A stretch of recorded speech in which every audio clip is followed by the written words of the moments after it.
Some people criticize this change, but not me. I'm using Photoshop for over 23 years now, and what I realize is whenever we scale the images, we always maintain the proportions or keep the proportions height versus width intact. And very, very rarely we do something like this. This is very rare I do with my photographs.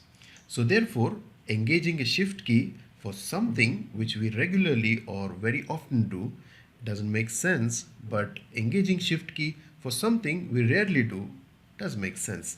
However, in this course, lot of portion I have recorded before this change, and therefore you'll find that I'm mentioning hold shift key for proportional transformation or scaling. So you have to compensate that with not by not holding the shift key there.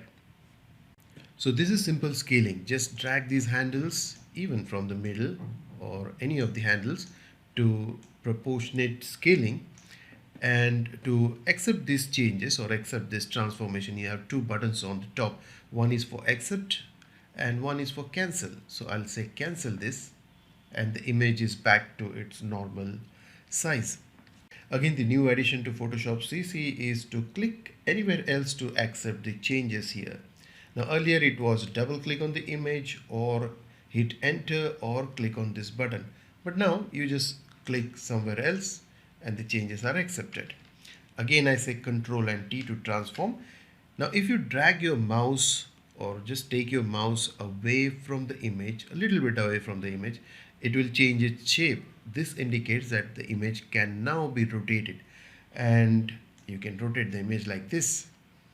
If you hold on shift while rotating, it will rotate in increment of 15-degree angle. So let me escape that to cancel this. Again, say Control and T on the keyboard and hold on shift. And now if I rotate, you'll see the angle in the small pop-up over there. You see the angle is changing in increment of 15 degrees. So it is helpful to rotate in 90 degree, 180 degree or 45 degrees. That was about rotation.